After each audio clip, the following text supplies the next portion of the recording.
거기에 이름이 천성권이라고 하는 분이 자기 인전 글을 올렸는데 글 내용이 이런 겁니다. 자기는 굉장히 칭찬받는 것을 굉장히 좋아하는 그런 남자인데, 결혼을 하면서 중요한 조건 중에 하나가 아내로부터 자기가 칭찬받으면서 살아가는 것.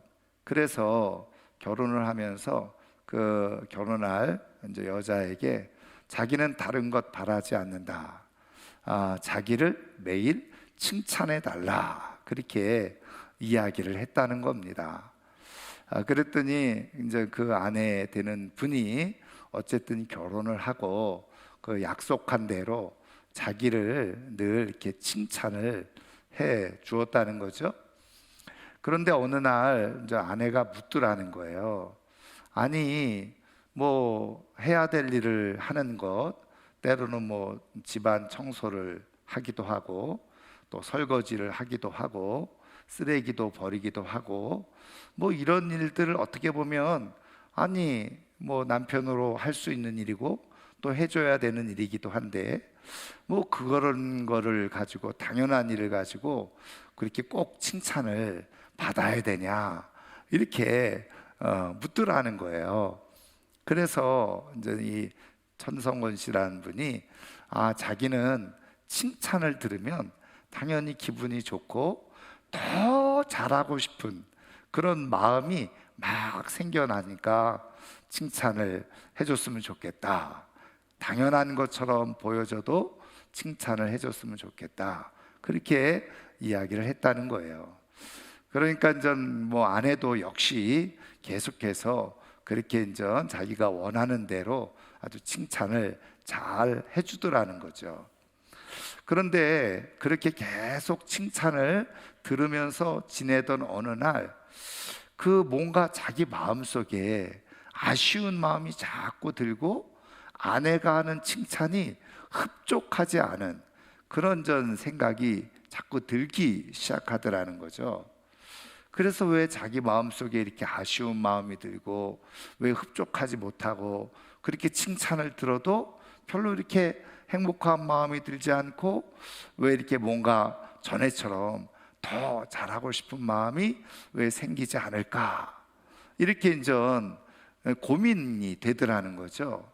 여전히 아내는 자기가 원하는 대로 당연한 것을 할 때도 그렇게 잘했다고 하고, 또 음식을 만들어 주면 맛있다고 그렇게 하기도 하고, 청소를 해주면 청소 잘했다고 해주기도 하고, 그렇게 해주는데 왜 그럴까?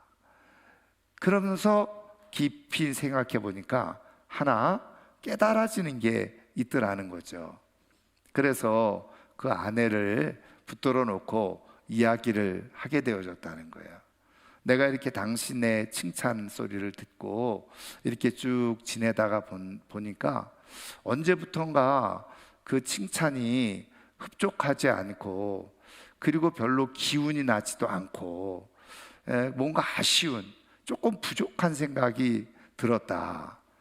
그래서 왜 그런가 하고 깊이 생각을 해봤더니, 그 칭찬 소리가 어느 순간부터 자기가 하는 일에 대해서 평가하는 것처럼 그렇게 자기가 들리더라. 음식이 맛있다, 이렇게 말하는 것. 그런데 그것이 맛이 없다, 맛있다, 이렇게 자기를 평가하는 것처럼, 청소를 깨끗이 했네, 이렇게 말하는 것이 뭐 깨끗이 했다, 깨끗하지 못하다, 뭔가 자기가 한 것에 대한 평가를 하는 것처럼 자기가 느껴져서 칭찬처럼 들리지 않더라는 거죠. 그래서 이렇게 정확하게 자기를 향해서 정확하게 칭찬을 해달라, 그렇게 요구를 했다는 거예요. 그래서 음식을 만약에 만들어서 주면 당신이 음식을 만들어 주니까 너무 맛있고 고맙다, 이렇게 얘기해 달라. 또 이제 청소를 했을 경우에도 당신이 이렇게 깨끗하게 청소를 하니까 너무 기분이 좋다, 이렇게 얘기를 해달라. 그래서 콕 집어서 이제 자기가 한 일에 대해서 그렇게 이제 얘기를 해달라, 그렇게 이제 요구를 했는데, 그러자고 그러면서 아내가 자기가 원하는 대로 그렇게 정말 자기를 콕 집어서 당신이 이렇게 해줘서, 당신이 이렇게 해서, 그러면서 이렇게 칭찬을, 그리고 고마움을 늘 이렇게 표시하더라는 거죠. 그러고 나니까 굉장히 더 기분이 좋아지고 행복해지고, 그러면서 좋은 그런 부부로서 살아가게 되어졌다, 이제 이런 이야기인 거예요.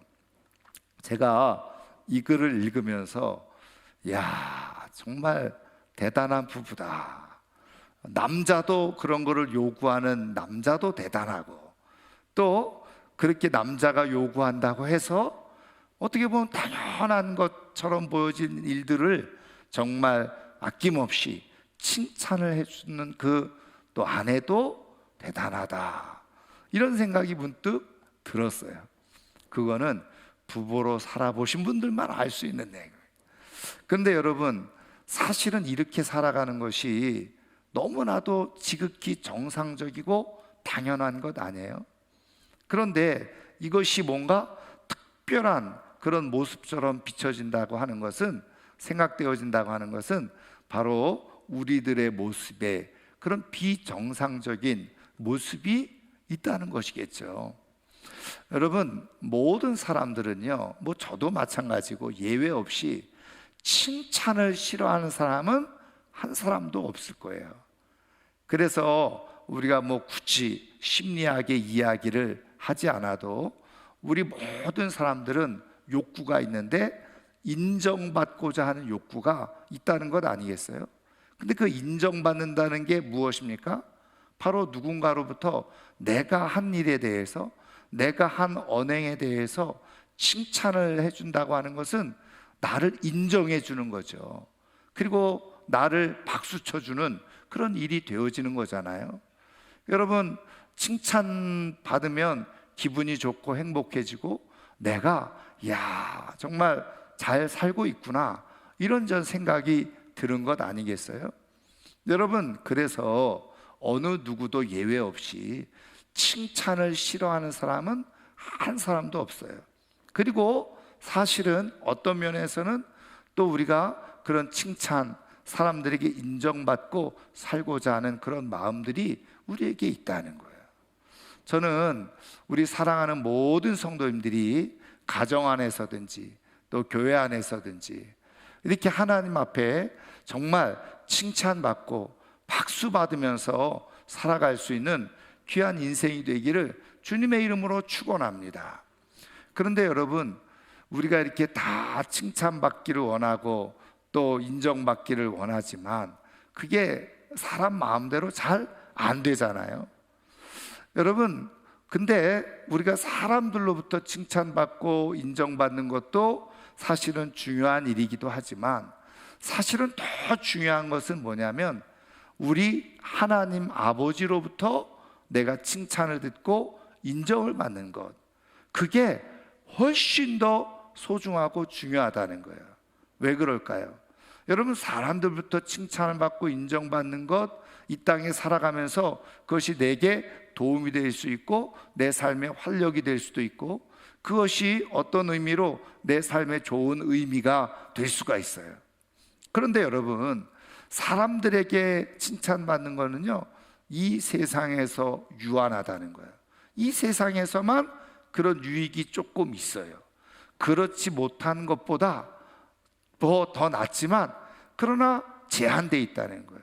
그런데 여러분, 내가 하나님으로부터 칭찬을 받고 하나님으로부터 인정을 받게 되어지면 이 땅에서도 하나님께서 우리에게 주실 은혜와 복을 누릴 뿐만 아니라, 더 중요한 것은 우리의 영원한 삶 속에서 하나님께서 우리를 귀하게 여기시고 높여주시고, 그리고 하나님께서 약속해 주시는 면류관을 받아 쓰는 그런 영광의 삶이 되어질 수가 있다는 거예요.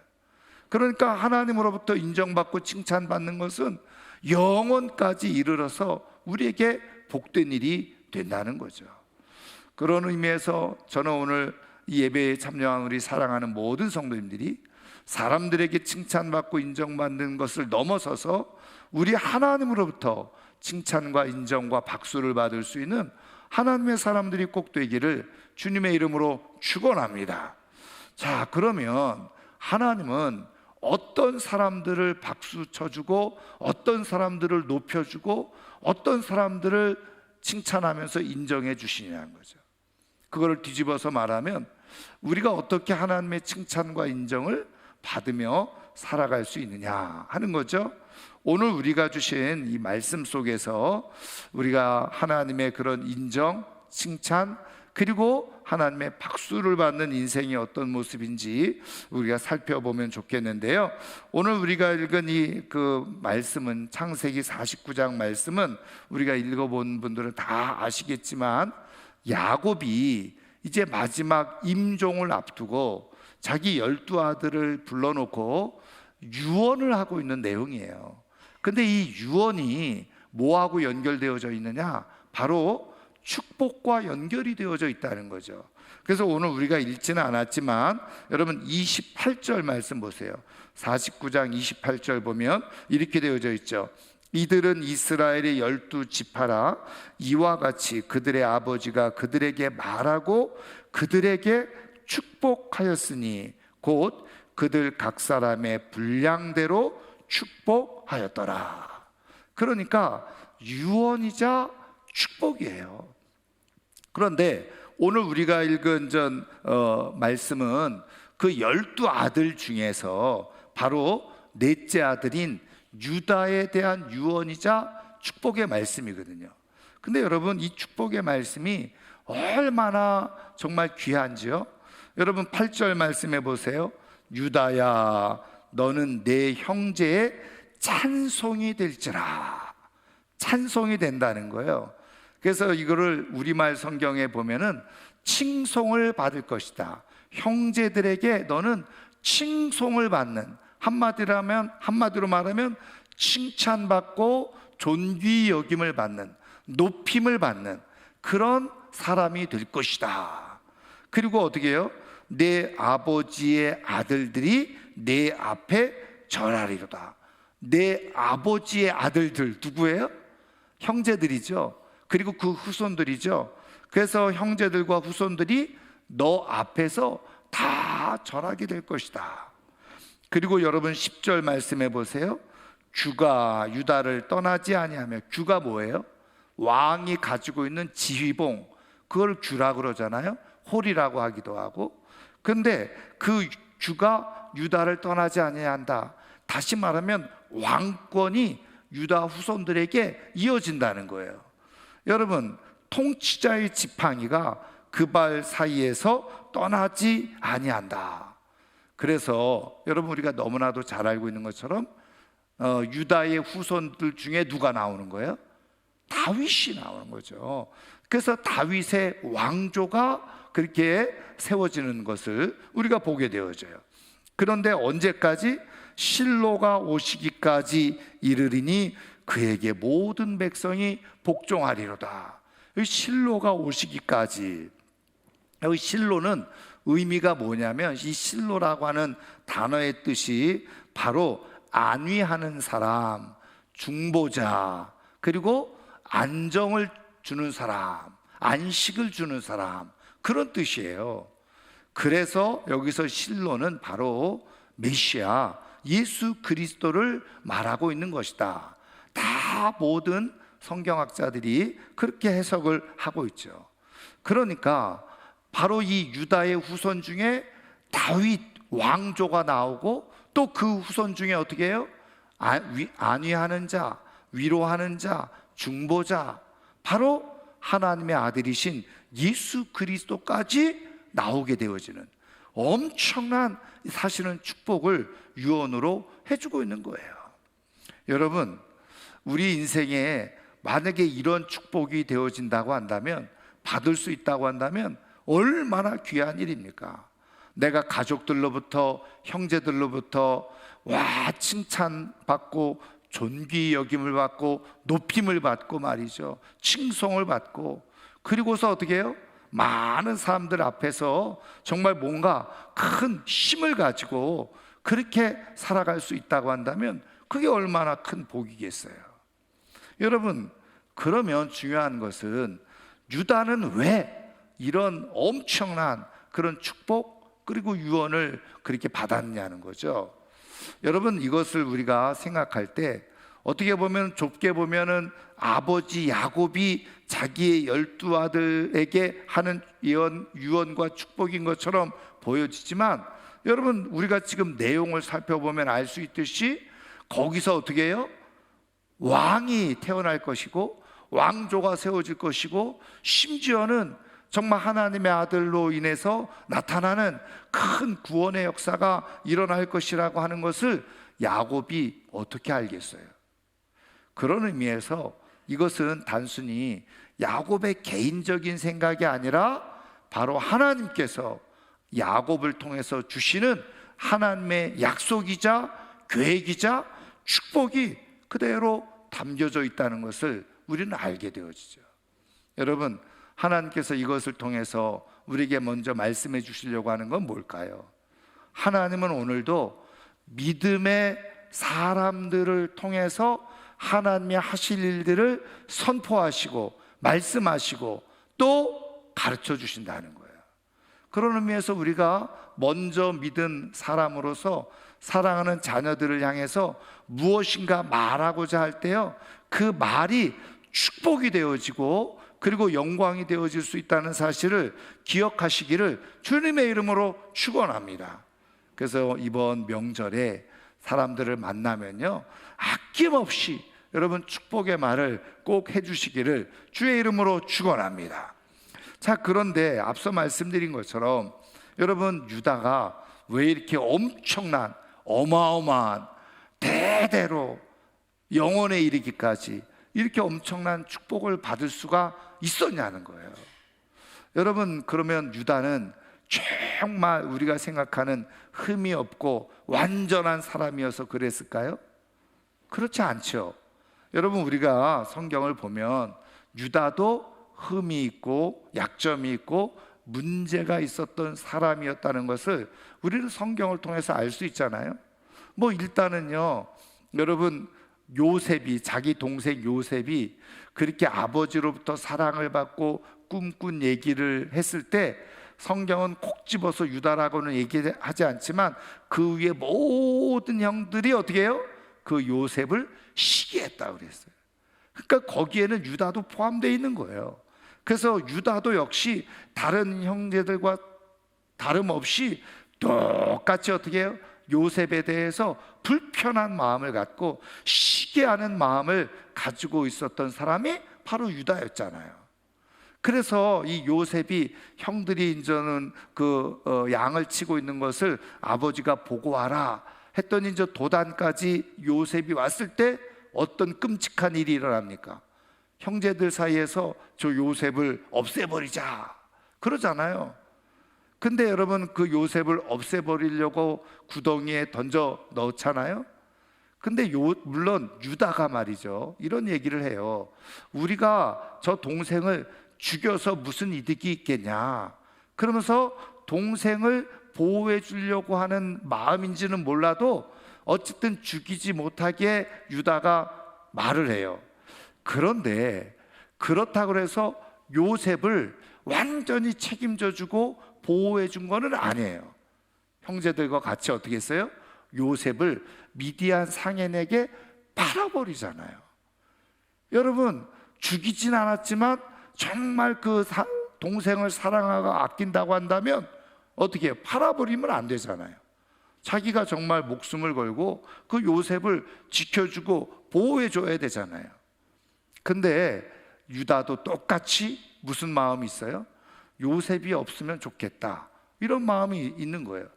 죽이는 것까지는 자기가 허락은 못하겠지만, 허용은 안 되겠지만, 그래도 요셉이 우리 눈에 안 보이면 좋겠다, 이런 마음이 유다도 있었던 거예요. 여러분, 뭐 예수님의 말씀을 따르면 여러분, 유다도 사실은 죽이지 않는 것, 육체의 생명을 빼앗아가지는 않았지만 그래도 동생에 대한 안 좋은 마음, 그것을 가지고 있었던 그런 모습을 유다가 가지고 있었던 거죠. 여러분, 더 나아가서 어떤 일이 일어납니까? 여러분, 우리가 성경을 통해서 이미 알 수 있듯이 이 유다는 며느리하고 동침하는 일이 일어나게 되어져요. 물론 유다가 그것을 알고서 그런 건 아니었어요. 실수지요. 그럼에도 불구하고 어쨌든 불미스러운 일이 유다에게 분명히 있었다는 거예요. 여러분, 그렇다고 한다면 우리 기준으로 생각하면 사실은 유다가 이렇게 몇 가지 복을 받는 것까지는 이해는 할 수 있겠지만, 정말 이렇게 엄청난, 이렇게 상상할 수 없는 축복을 받을 만한 그런 인품, 성품, 그런 모습을 가지고 있는 사람이었느냐? 그렇지 않아요. 그런데 하나님은 왜 야곱을 통해서, 유다를 통해서 그렇게 그 후손들 중에 왕이 나오고 더 나아가서 우리의 구원자 되시는 예수 그리스도까지 보내실 엄청난 축복의 계획을 해 놓으셨냐는 거예요. 유다가 완전해서요? 유다가 흠이 없어서요? 유다가 대단한 믿음을 가지고 있어서요? 아니에요. 그러면 왜 하나님은 유다를 통해서 그 일을 행하시려고 마음을 먹었느냐는 거죠. 여러분, 그것을 우리가 조금 살펴보면, 우리가 이미 창세기를 읽으신 분들은 다 이해를 하실 거예요. 여러분, 유다에게 아주 중요한 두 가지 모습을 찾아볼 수 있는데, 하나는 뭡니까? 여러분, 전 기근이 생겨서 이제 곡식을 구하러 형제들이 애굽으로 내려가잖아요. 그래서 이제 애굽으로 갔다가 사실은 정탐꾼이라는 누명을 쓰고 그 형제 중에 시므온이 볼모로 잡히게 되어져요. 시므온이 볼모로 잡히게 되어지고 뭐라고 얘기를 하냐면, 너희들이 말한 대로 요셉이 너희 막내 동생 베냐민을 데리고 오면 너희들이 정탐꾼이 아니라고 하는 것을 내가 인정을 하고 너희들을 다 풀어주겠다, 이렇게 얘기를 하는 거예요.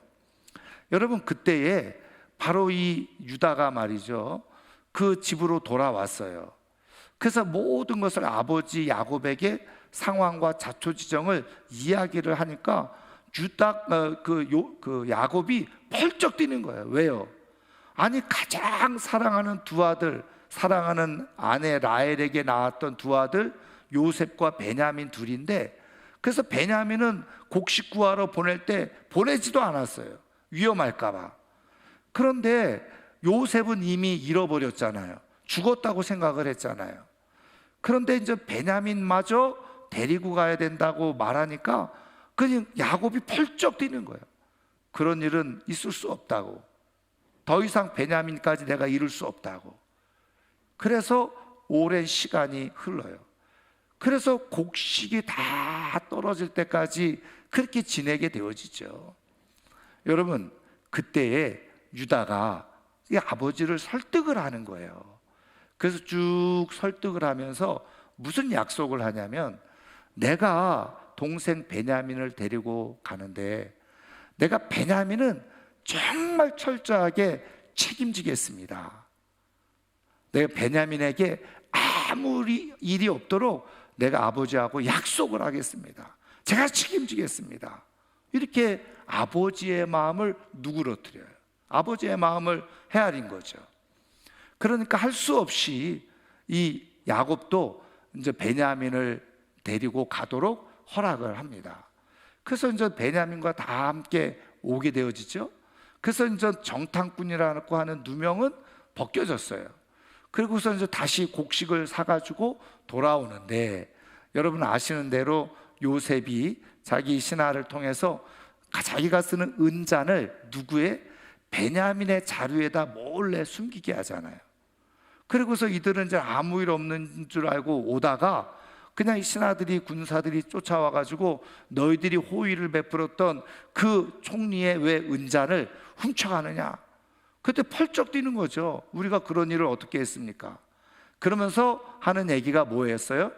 만약에 자루를 다 확인을 해서 그 은잔을 훔친 그 사람만 우리가 끌고 가서 감옥에 넣겠다, 이렇게 얘기를 하는 거예요. 그리고서 자루를 다 열어봤는데 아시는 대로 베냐민에게서 그거 은잔이 발견되어지잖아요. 그러니까 베냐민은 굉장히 억울했겠죠. 근데 유다 입장에서는 이거는 깜짝 놀랄 일이잖아요.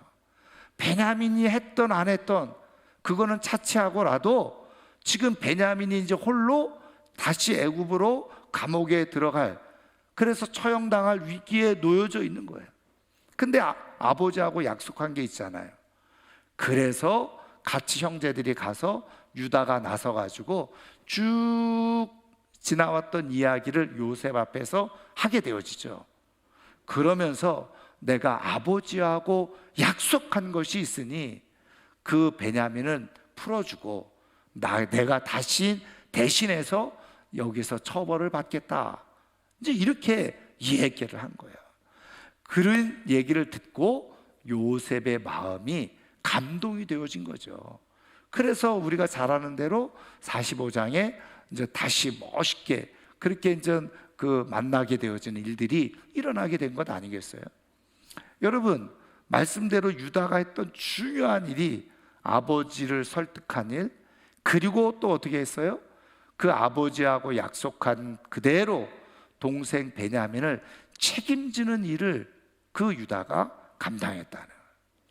그러니까 사실은 베냐민을 위해서, 가족을 위해서 스스로 자신을 다 희생하고 헌신하는 그런 마음과 모습을 유다가 가지고 있었다는 거예요. 여러분, 그러면 유다가 단순히 가족들을 위해서 그냥 희생하고 헌신한 것 때문에 하나님께서 이런 축복을 내려주신 걸까요? 물론 그럴 수 있죠. 그런데 유다가 왜 그렇게 자기 동생을 위해서, 그리고 가족들을 위해서 스스로 자기가 처벌당하겠다고 그런 마음을 가졌느냐는 거예요. 왜 그랬어요? 이유는 간단하죠. 아버지의 마음을 아프게 하지 않으려고 했던 거예요. 여러분, 요셉을 잃었을 때 아버지 야곱이 맨날 며칠을 통곡하면서 슬퍼하면서 울었던 모습을 형제들이 다 봤어요. 유다도 봤어요. 어쨌든 자기네들이 시기 속에서 그 요셉을 그렇게 죽이려고 했다가 팔아버리긴 했지만 아버지의 그런 마음을 보았을 때 다른 형제들은 아이고, 정말 아버지가 어떻게 저럴 수 있어, 이런 마음을 가지고 있었는데 유다만은 우리가 뭔가 잘못했구나 라고 하는 사실을, 아버지의 마음을 아프게 했다고 하는, 내가 형제를 시기해서 아버지의 마음을 슬프게 하고 아프게 했다고 하는 사실, 그걸 자기가 깨달은 거예요. 그리고 이 베냐민에 대해서도 더 이상 아버지의 마음을 아프게 하지 않아야 되겠다, 이런 마음이 이 유다의 마음속에 있었던 거죠. 그래서 스스로 자기가 책임을 지고 희생을 하고 헌신을 다짐하는, 그래서 그런 모습을 그대로 유다가 나타내주고 보여주었던 거예요. 여러분, 성경을 가만히 읽어보세요. 하나님은 흠이 없기 때문에 그 사람을 사용하는 게 아니에요. 문제가 없어서 그 사람을 사용하시는 게 아니에요. 완전해서 그 사람을 통해서 일하시는 게 아니더라는 거예요. 흠이 있어요. 실수도 있어요. 부족한 모습이 있어요. 그런데 하나님 아버지의 마음을 헤아릴 줄 아는 사람, 여러분, 우리가 완전해서 하나님의 복을 받는 게 아니에요. 내가 예배 열심히 드리고 기도 많이 하고 봉사 많이 해서 하나님의 축복을 받는 게 아니에요. 물론 그것도 하나님의 축복의 요인 중에 하나일 수 있지요. 그런데 중요한 것은, 하나님이 보시는 것은 도대체 어떤 마음으로 예배하고 어떤 마음으로 기도하고 어떤 마음으로 봉사하고 헌신하느냐, 그 마음을 하나님은 헤아리시거든요. 하나님이 하나님 아버지의 마음을 헤아리면서 하는 삶의 모습, 하나님을 그런 사람을 눈여겨 보신다는 거예요. 여러분, 그런 모습을 가지셨던 분이 누구예요? 바로 예수님이시잖아요. 그래서 사실은 유다가 보여줬던 이런 행동 속에 누구의 모습이 쫙 오버랩돼요? 바로 예수 그리스도의 모습. 하나님 아버지의 마음을 알아서 이 백성을 사랑하시는 그 아버지의 마음, 어떻게 이 백성을 구원할까? 그렇게 생각하고 계시는 하나님 아버지의 마음을 우리 주님이 아셔서, 아버지, 그럼 내가 저들을 위해서 희생하겠습니다. 그래서 예수님이 이 땅에 오셨고, 그리고 예수님이 우리들을 위해서 뭐 때문에? 아버지의 마음, 아버지의 사랑을 아셔서 예수님이 이 땅에 오셔서 고난당하시고 십자가에 자신을 다 내어주시고 희생하셔서 하나님의 사랑을 그대로 나타내 주시고 보여주신 것 아니에요? 그래서 우리가 이렇게 하나님을 아버지로 믿고, 그리고 하나님을 신앙하면서 하나님의 주시는 영광의 약속을 갖고 살아갈 수 있게 된 것 아니겠어요? 여러분, 누구 때문에? 바로 아버지의 마음을 깊이 알고서 그 아버지의 마음을 뜻대로 자기를 스스로 희생하면서 십자가에서 모든 것을 내어주시는 주님 때문에 우리가 이런 은혜를 입었잖아요. 그래서 여러분, 오늘 하나님은 어떤 사람을 눈여겨보시고 어떤 사람들을 하나님은 이렇게 칭찬받는 인생으로, 하나님께서 인정하시는 인생으로 살게 하시는가, 보고 계시는가? 예수 그리스도의 그 마음을 가슴에 안고 하나님 아버지의 마음이 무엇인지를 잘 깨닫고 정말 그것을 가지고 어떻게 해요?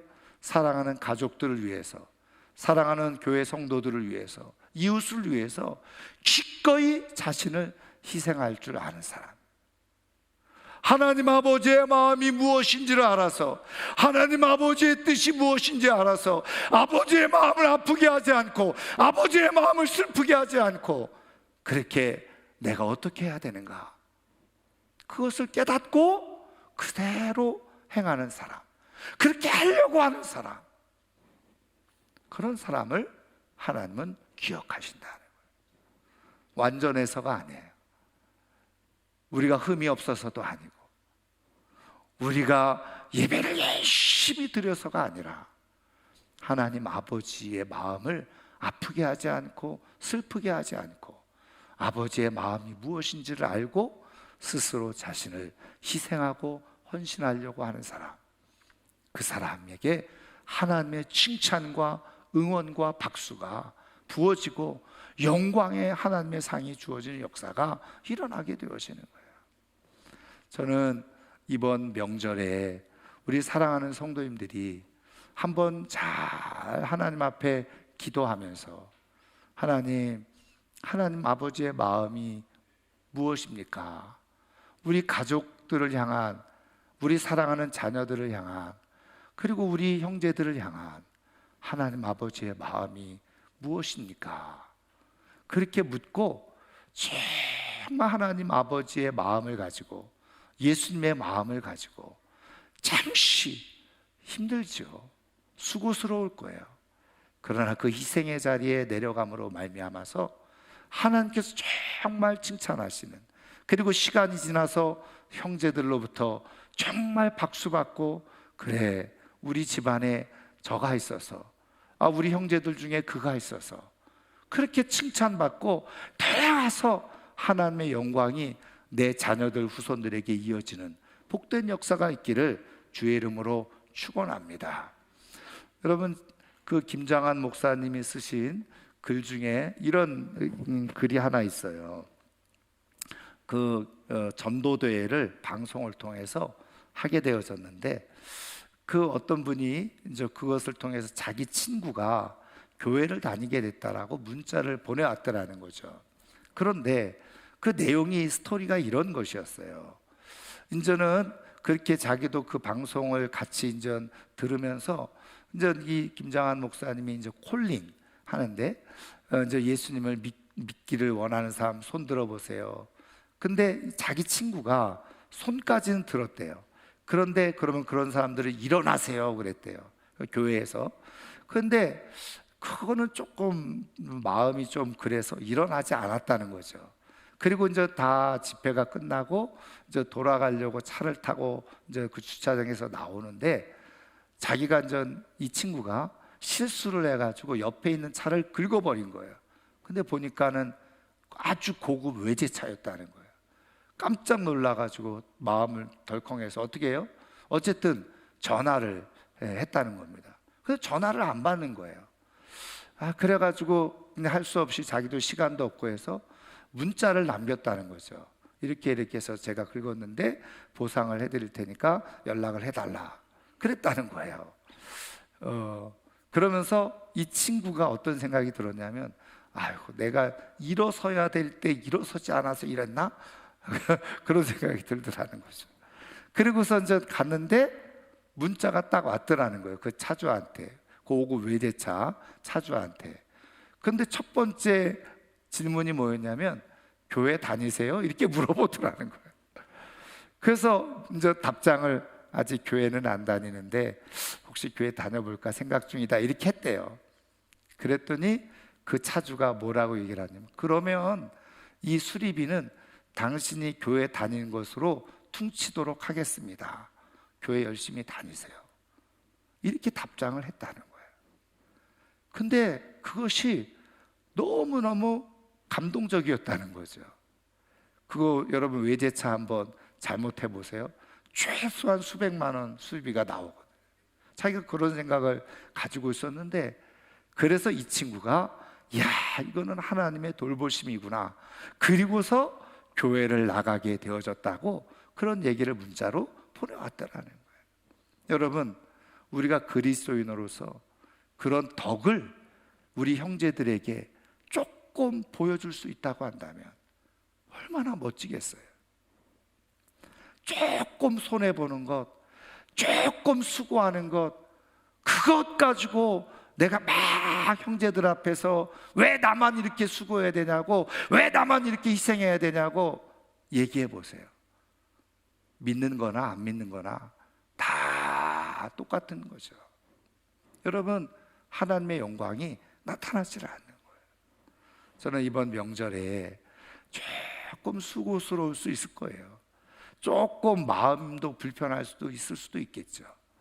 그런데 여러분, 하나님 아버지의 마음, 지금 하나님께서 나를 통해서 우리 가정 안에서 지금 여기에서 하나님은 무엇을 원하실까? 그것을 잘 헤아려서 정말 내가 섬기는 자리, 희생의 자리, 잠깐 내가 조금 수고스러워도 그 수고를 감당하는 자리에 있게 되어지면 하나님께서 그 모습을 보시고 너무 기뻐하시고 좋아하시면서 내가 너에게 줄 복, 너의 후손들에게 내가 다 부어주리라.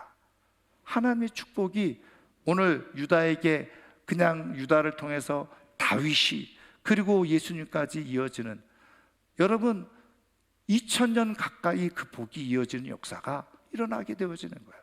말씀이 그대로 이루어지는 거죠.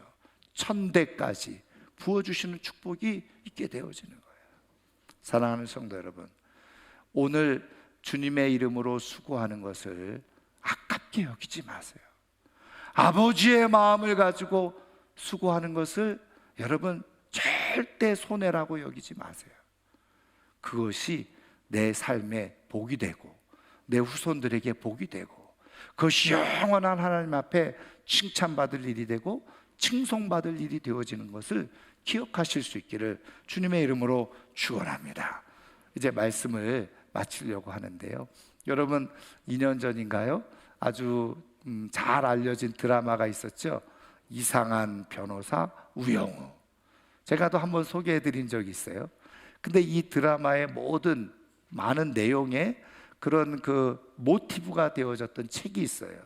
그 책 제목이 뭐냐면 한 개의 기쁨이 1000개의 슬픔을 이긴다 라고 하는 책인데, 이 책을 누가 썼냐면 조우성이라고 하는 변호사가 자기가 여러 이제 변호사 일을 하면서 겪고 느꼈던 일들을 책으로 펴낸 게 바로 한 개의 기쁨이 천 개의 슬픔을 이긴다라고 하는 거예요.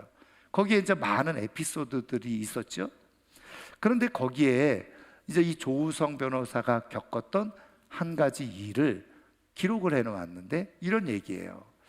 자기가 어느 날 강 회장이라고 하는 사람을 누군가 소개를 통해서 알게 되어졌다는 거예요. 만나게 되어졌는데 이 강 회장이라는 분은 전에 이렇게 기업을 운영하면서 제법 잘 나가던 분이었는데 이제 문제가 생겨서 이제 기업은 더 이상 운영하지 않고 직함만 회장이었던 분이었다는 거죠. 그러니까 돈도 없고. 그런데 이분을 만나서 교제를 하다 보니까 사람이 참 매너가 좋은 거예요. 성품도 좋고 인품도 좋고 아주 깍듯하고 자기가 젊은 사람임에도 불구하고 자기에게 예의를 갖춰서 다 이렇게 말하는 모습을 보고 아니 이 조우성 변호사가 자기가 참 마음이 좋았다는 거예요. 그래서 자주 만남을 갖게 되어졌는데 어느 순간부터 이 만남을 가지면서 자기 마음이 조금 불편해지기 시작해지더라는 거죠. 왜냐하면 이분이 여러 가지 자기 주변에 있는 법률적인 문제 그거를 가지고 자기한테 자주 물어오고 상담을 해오고 얘기를 해오는데 그런 것들에 의해서 자꾸 자기가 시간을 빼앗긴다는 거예요. 여러분 변호사들이 아시죠? 법률 상담 그냥 1시간만 해줘도 기본이 10만 원이에요. 그냥 1시간만 해줘도 기본 10만 원. 근데 이분을 만나서 이렇게 얘기하다 보면 2시간도 되고 3시간도 되고 근데 하나도 그게 돈 되는 일이 아닌 거예요. 그러니까 이제 점점 시간 빼앗기고 이분이 이것저것 자꾸 물어오는 것도 귀찮아지기 시작하고 그래서 마음이 불편해지기 시작한 거예요. 이분 자체는 좋은데 너무 이분한테 시간을 많이 돈도 안 되는 일을 가지고 빼앗긴다 생각하니까 불편한 거예요. 손해본다 생각한 거죠. 그래서 적당한 때에 이분하고 이제는 관계를 끊고 그만 연락하세요. 그렇게 이제 얘기를 하려고 기회를 노리고 있었는데 어느 날 전화가 와서 보자고 하더라는 거죠. 그래서 야 이번에는 진짜 내가 만나서 이제는 더 이상 그런 상담해 줄 수도 없고 그냥 이렇게 연락을 안 했으면 좋겠다. 이렇게 마침표를 좀 찍어야 되겠다. 그렇게 작심을 하고 나갔다. 근데 나갔는데 보니까 딴 사람이 한 분 또 있더라는 거죠. 최 회장이라는 분을 소개를 해주는 거예요. 그래서 쭉 얘기를 하는데 이 최 회장이라는 분이 현재 기업을 하고 있고 4개 회사를 운영하고 있는데 그 적절한 고문 변호사를 찾고 있는데 바로 자기를 그 고문 변호사로 이 강 회장이 최 회장이라는 분한테 소개를 해주더라는 거예요. 그래서 그 자리에서 그 최 회장이라는 분이 그 강 회장의 이야기를 듣고 계약을 바로 하게 되어진 거예요. 그런데 지금까지 자기가 이렇게 변호사 활동을 했던 것보다 이 4개 회사의 고문 변호사를 하면서 훨씬 더 정말 생각할 수 없고 비교할 수 없는 수익이 생겨나게 되어지고 자기의 이름이 더 높여지는 일들이 일어나게 되어졌다. 그러면서 자기가 만약에 그때 강 회장하고의 관계를 매일 피곤하게 그냥 무료로 그냥 돈도 안 되는 거 상담해 준다고 끊어버리려고 해서 끊어졌다고 한다면 자기가 이렇게 큰 유익을 얻을 수 있었겠나. 그러면서 그냥 마음이 야 그때 그렇게 안 하기를 잘했다. 그리고서 또 생각된 게 내가 이런 속마음을 그 강 회장이란 분이 안다면 어떻게 됐을까? 근데 이제 그 이후로 강 회장이라는 분하고 다시 이제 만나서 식사를 하던 중에 이런 얘기를 하더라는 거죠. 자기가 기업을 제대로 잘 하면서 자기 친구들이나 많은 사람들에게 자기 성품이 그래서 오지랖이 넓어서 진짜 많은 도움을 줬다는 거예요. 그래서 자기로 인해서 살아난 사람들이 굉장히 많았다는 거예요. 그리고 자기의 도움으로 변호사들도 잘된 사람들도 많이 있다는 거예요. 그런데 자기가 이제 회사를 다 접고 자기가 경제적으로 어려워지고 아무것도 아니니까 그때부터 사람들이 자기를 다 외면하기 시작하더라는 거예요. 근데 자기가 성격적으로 오지랖이 넓어서 그렇게도 다른 사람들이 어려운 얘기를 하면 가만히 있을 수가 없는 거예요. 뭔가 법률적으로 도움을 주고 해결해 주려고 자꾸 그런 마음이 쓰여서 자기에게 신세를 졌던 변호사들에게 자문을 구하고 얘기하면 다 거절하더라는 거죠. 언제 그랬냐는 듯이 한마디로 말하면 전화도 안 받더라는 거예요. 그래서 자기가 너무 마음이 안 좋았는데 조 변호사를 만났는데 자기가 이렇게 시시콜콜 시간을 뺏어가면서 계속 찾아가서 얘기하고 전화를 해도 하나도 싫은 기색 안 하고 자세하게 다 안내를 해주고 설명을 해주더라. 그래서 야, 이 사람한테 내가 반드시 은혜를 갚아야 되겠다 마음을 먹고 있는데, 그 최 회장이라는 사람이 좋은 변호사 소개해달라고 그래서 당신이 제일 먼저 생각이 났다. 그러면서 당신을 소개해 줬나라고 그 과정을 설명하더라는 거죠. 그러면서 마지막으로 이런 말을 하더라는 거예요. 조금 손해보는 것 같아도 어려운 사람들을 잘 돌보면 그게 변호사님에게 나중에 진짜 큰 복이 될 겁니다. 자기가 그게 마음에 그대로 새겨졌다는 거예요. 여러분, 하나님께서 오늘도 우리에게 복된 인생, 복된 영광의 삶을, 칭찬받고 박수받는 삶을 살게 해주고 싶으세요. 그래서 오늘 말씀해 주시는 거죠.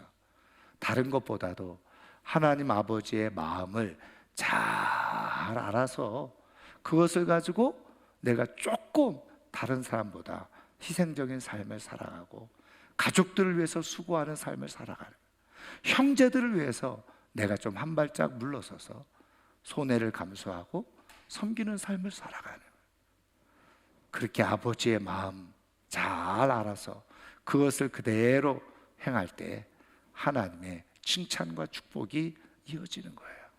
저는 이번 명절에 조금 수고스럽더라도, 힘들더라도, 조금 손해보는 것처럼 느껴진다고 하더라도 하나님 아버지께서 우리 가족들을 어떻게 보고 계시는지, 하나님 아버지의 마음을 잘 헤아려서 손해 조금 보고 수고스럽더라도 잘 섬겨서 하나님이 주시는 복을 누리며 살아가는 하나님의 사람들 꼭 되기를 주의 이름으로 축원합니다. 축원합니다. 자, 오늘